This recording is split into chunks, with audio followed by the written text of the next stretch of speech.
ಇಲ್ಲ. ಪ್ರೀತಿಯ ಸಹೋದರಿ, ಹದೀಸ್ ಮುಬಾರಕ್ನೆಲ್ಲ ಬಂದಿದೆ, ತರಾವಿ ನಮಾಜ್ ಮಾಡಿದರೆ ಏನಾಗುತ್ತದೆ ಅನ್ನೋದು. ಹಜರತ್ ಅಬು ಹುರೇರಾ ರದಿಯಲ್ಲಾಹು ತಆಲಾ ಅನ್ಹುನಿಂದ ವರದಿದೆ. ಹುಜೂರ್ ಸಲ್ಲಲ್ಲಾಹು ಅಲೈಹಿ ವಸಲ್ಲಂ ಹೇಳಿದರು ಏನಂತ, ಮನ್ ಕಾಮ ರಂಜಾನ್ ಈಮಾನೋ ವ ಇಹ್ತಿಸಾಬನ್ ಗುಫಿರ ಲಹು ಮಾ ತಕದ್ದಮ ಮಿನ್ ಜಂಬಿಹಿ. ಯಾರಾದರೆ ವ್ಯಕ್ತಿ ರಂಜಾನ್ ತಿಂಗಳಲ್ಲಿ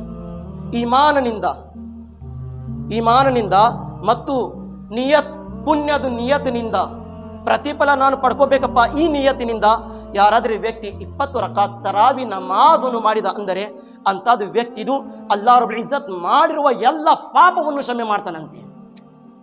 ಇಡೀ ಪಾಪವನ್ನು ಕ್ಷಮೆ ಮಾಡ್ತಾನಂತೆ ಅಲ್ಲಾಹ್ ರಬ್ಬುಲ್ ಇಜ್ಜತ್. ನೀವು ಕಯಾಮ್ ನಿಂತಿದ್ದೀರ ಅಲ್ಲಾಹನ ಬಾರ್ಗನ ಏನಂತ, ರಂಜಾನ್ ತಿಂಗಳಪ್ಪ, ನನಗೆ ಈಮಾನ್ ಇದೆ, ನಾನು ಒಳ್ಳೆ ರೀತಿಯಲ್ಲಿ ಪುಣ್ಯದ ರೀತಿಯಲ್ಲಿ ನಾನು ತರಾವಿ ನಮಾಜ್ಗೆ ನಿಂತಿದ್ದೇನೆ. ಈ ನಿಯತ್ತಿನಿಂದ, ಪ್ರತಿಫಲ ನಿಯತ್ತಿನಿಂದ, ಪುಣ್ಯದ ನಿಯತ್ತಿನಿಂದ, ಈಮಾನ್ನಿಂದ ಏನಾದರೂ ನೀವು ನಮಾಜ್ ಮಾಡಿದರೆ ನಿಮ್ಮ ನಮಾಜ್ ಮಾಡಿರುವ ಸತ್ಯನಿಂದ ಇಡೀ ಪಾಪವನ್ನು ಕ್ಷಮೆ ಆಗುತ್ತದೆ ಅಂತೆ ಮಾಡಿರೋ ಪಾಪಗಳು. ಈಗ ಇದರ ಒಳಗೆ ಇನ್ನೊಂದು ಮೆಸೇಜ್ ಏನಿದೆ ಅಂದರೆ, ಅಲ್ಲಾಮಾ ರೂಮಿ ರಹಿಮತುಲ್ಲಾ, ಅಲ್ಲಾಮಾ ನೋವಿ ರಹಿಮತುಲ್ಲಾ ಹೇಳಿದ್ದಾರೆ, ಕಯಾಮ್ ಅಂದರೆ ತರಾವಿ ನಮಾಜ್ ಹೇಳಿದ್ದಾರೆ. ತರಾವಿ ನಮಾಜ್ ಈ ನಿಯತ್ತಿನಿಂದ ಯಾರು ತರಾವಿ ನಮಾಜ್ ಮಾಡುತ್ತಾರೆ ಅಂತ ಜನರ ಪಾಪವನ್ನು ಕ್ಷಮೆ ಆಗುತ್ತದಂತೆ.